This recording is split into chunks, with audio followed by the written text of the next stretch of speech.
Plant ఎందుకు రోజుకో రకమైన స్టేట్మెంట్ ఈ విధంగా ఇస్తుంది? ప్రొడక్షన్ బట్టి జీతాలు ఇవ్వడం అనేది ఎంతవరకు? అది ఒక కుట్ర.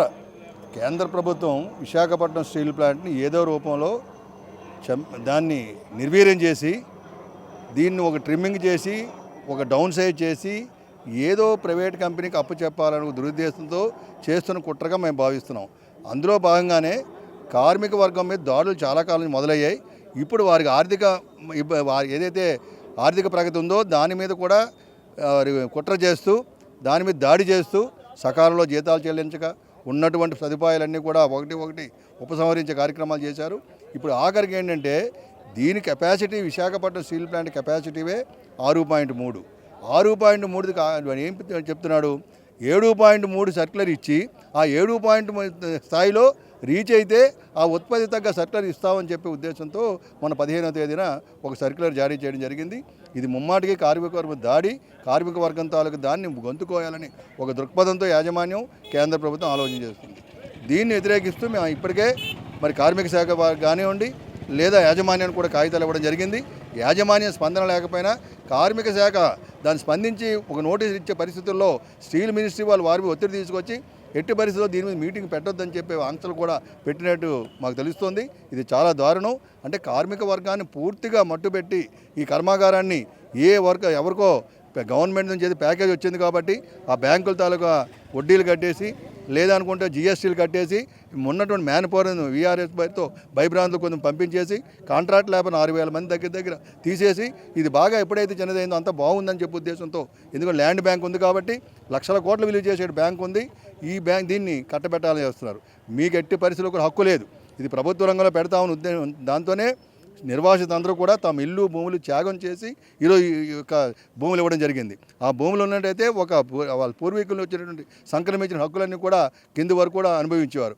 ఈరోజు అతి తక్కువ దగ్గర డబ్బులు తీసుకొని ప్రభుత్వ రంగం పెడతామని చెప్పి ఇంకా ఉద్యోగాలు ఇవ్వకుండా 8,500 మంది ఇంకా ఉద్యోగాల కోసం ఎదురు చూస్తున్న సమయంలో మొత్తం మీద దాడి అనేది మొదలు పెట్టడం భావ్యం కాదు. ఈ కర్మాగారాన్ని ఖచ్చితంగా ప్రభుత్వ రంగంలో కొనసాగించాలి. దీని మైన్స్ లేవు కాబట్టి సైన్లో విలీనం చేయాలి. కార్మిక వర్గం జరుగుతున్న దాడులను ఆపాలి. ఏదైతే సర్క్యులర్ ఇచ్చారో ఆ సర్క్యులర్ ఉపసంహరించుకోవాలి. మరి గవర్నమెంట్ ముఖ్యమంత్రి స్థాయిలో కూడా విశాఖపట్నం స్టీల్ ప్లాంట్ కార్మికుల్ని, విశాఖపట్నం స్టీల్ ప్లాంట్ని హేళన చేస్తూ, చులకన చేస్తూ మాట్లాడే భావ్యం కాదు.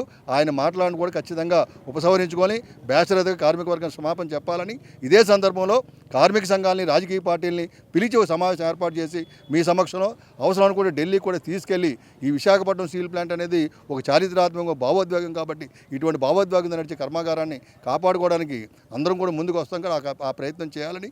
మీ మీద ఆధారపడి ఉన్న ప్రభుత్వం కాబట్టి మీ మాట తప్పనిసరిగా ఇస్తుంది.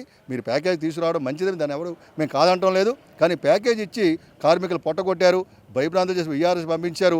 ఆఖరి కార్మికులు 30 రోజులు పనిచేసిన తర్వాత మా జీతం ఇవ్వండి అడుక్కునే పరిస్థితికి వచ్చారు. ఆ జీతం కూడా ఇవ్వకుండా ఇప్పుడు మీరు ఇంత చేస్తేనే అన్ని డిపార్ట్మెంట్లో అది కొలమానం కాదది. ఇది చాలా తప్పుడు విధానం. స్టాండింగ్ ఆర్డర్స్ కానీ, రూల్స్కి కానీ, సర్వీస్ కండిషన్స్ కానీ చట్టబద్ధంగా వ్యతిరేకం. అటువంటి వారి మీద ఖచ్చితంగా ప్రభుత్వాలు కూడా చర్యలు తీసుకోవాల్సిన ఆవశ్యకత ఉందని చెప్పేటువంటిది మేము భావిస్తాం. ఆధారంగానే జీతాలు అనేది ఎంతవరకు ఎక్కడ ఇటువంటి నియమాలు ఉన్నాయి కంపెనీకి సంబంధించి? అది భారతదేశంలో ఏ ప్రైవేట్ పరిశ్రమలు కానీ, ఏ పబ్లిక్ సెక్టర్లు కానీ లేదు, ఉండదు. కేవలం అది విశాఖపట్నం స్టీల్ ప్లాంట్లో మాత్రం ఆ సర్కిల్, అది కూడా విశాఖపట్నం స్టీల్ ప్లాంట్ ప్రొడక్షన్ సాధించిన తర్వాత 40 సంవత్సరాలతో మొదటిసారిగా చూడడం జరిగింది. ప్రొడక్షన్ ఆధారితంగా జీతాలు ఎత్తే ఉన్నది.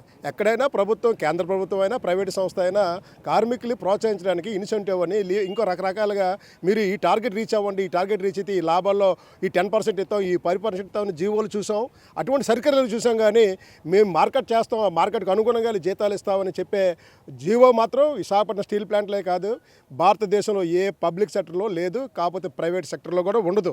జీతాలు అనేది యాజమాన్యం కానీ, ప్రభుత్వాలు కానీ ఇవ్వాలి. పరిశ్రమలు చెప్పే యాజమాన్యం చెప్పే పని కార్మికులు చేయాలి. అది లెక్క. కానీ దానికి ఆధారంగా జీతం విశాఖపట్నం స్టీల్ ప్లాంట్లో చూసాం. ఈ జీవో మనం ఎక్కడైతే మనం చూడలేదు.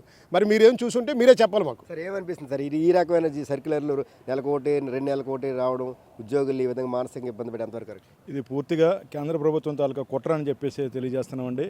కారణం ఏంటంటే రకరకాలుగా క్యాపిటల్ మైన్స్కి కేటాయించగా, అలాగే సెయిల్లో కూడా విలీనం చేయాలని చెప్పి 5 సంవత్సరాలు బట్టి మేము డిమాండ్ చేస్తూనే ఉన్నాం. కానీ సెయిల్లో విలీనం చేయట్లేదు, అలాగే క్యాపిటల్ మైన్స్ కూడా మాకు కేటాయించలేదు. దాని ధర్మలా అది కాకుండా ఈ మధ్యకాలంలో సంవత్సర కాలం నుండి ఎంప్లాయ్కి ప్రతి ఒక్కరికి కూడా లక్షల మీద ఇంకా జీతాలు బకాయిలు ఉన్నాయి. అంతేకాకుండా మరి ఈ మధ్యకాలంలో నవంబర్ 15వ తారీఖున వచ్చినటువంటి మరి సర్క్యులర్ అయితే చూస్తే మరి చాలా విడ్డూరంగా అనిపిస్తుంది. ప్రభుత్వ రంగ సంస్థల్లో ఎక్కడా కూడా భారతదేశంలో ఈ రకమైనటువంటి సర్క్యులర్ రావడం అనేది ఇప్పటివరకు జరగలేదు. మరి ఇలాంటి సర్క్యులర్లు ఇవన్నీ చేస్తే ఎంప్లాయీస్ అందరూ కూడా జీతాలు ఇవ్వకపోతే అందరూ సంస్థను వదిలిపోతారు. దీన్ని ఎవరికి అదానికో లేకపోతే మరి మిట్టలకో ఇది అప్పుచెబుదామని చెప్పేసి కుట్రపూరితమైనదని చెప్పేసి కేంద్ర ప్రభుత్వాన్ని ఈ ధర్నాను ఉద్దేశించి మరి ప్రశ్నిస్తుండడం జరుగుతుంది. ఉత్పత్తి చేయడంలో ఈరోజు యాజమాన్యం పూర్తిగా విఫలమైంది. ఏదో 22,000 టన్నులు తీసుకొస్తాం, 20,000 టన్నులు తీసుకొస్తాం అన్నారు. ఈరోజు చతికిలబడి 16,000 టన్నులు కూడా తీసుకురాలేకపోతున్నారు.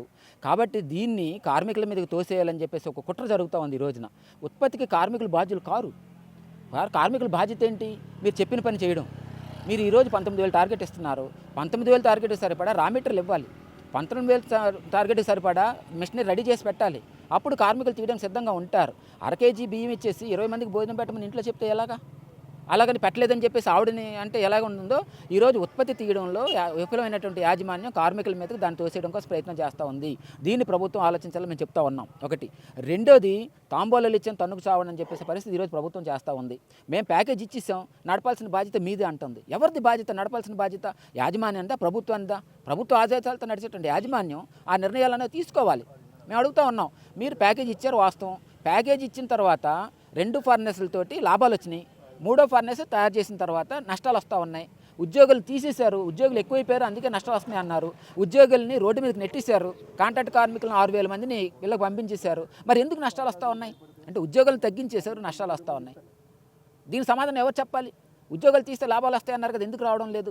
20,000 టన్నులు తీసేస్తే లాభాలు వస్తాయన్నారు కదా, ఎందుకు రావడం లేదు? ఫర్నేస్ 3 నడిపితే లాభాలు వస్తాయన్నారు కదా, ఎందుకు రావడం లేదు? మరి మీరు ప్యాకేజ్ ఇచ్చిన తర్వాత ఉత్పత్తి తగ్గిపోయింది, ఈ కార్మికులు తగ్గిపోయారు, అయినా లాభాలు రావట్లేదంటే దీని వెనకాల కారణం ఏంటన్నది మీరు ఆలోచించాలి. అందుకే మేము అడుగుతున్నాం. ఈరోజు విశాఖపట్నం స్టీల్ ప్లాంట్ ప్రతిష్ఠ మొత్తం నాశనం అయిపోయింది. దానికి కారణం ఎవరు? ప్రతిష్ఠ దెబ్బతిన కారణం ఎవరు? కాబట్టి మేము అడుగుతుంది ఏంటంటే మీరు ఒక కమిటీని వేయండి. ఉత్పత్తి ఎందుకు తగ్గింది, ప్యాకేజ్ ఏ విధంగా ఉపయోగించారు అనే మీద ఒక కమిటీ వేయండి. దానికి కార్మికులు బాధ్యులు అయితే కార్మికుల మీద ఏ చర్య తీసుకునే సిద్ధంగా ఉన్నామని చెప్పి మేము చెప్తా ఉన్నాం యూనియన్లుగా. కానీ ఈరోజు యూనియన్ల మాట కాదని చెప్పి యూనియన్తో చర్చించకుండా ఎవరో చెప్పిన నిర్ణయాలు, ఎవరో చెప్పిన ఒక మాట 2 మాటలు విని కార్మికులు తప్పుదో పట్టించడం, కార్మికులు తప్పు చేయడం అన్నది కరెక్ట్ కాదు.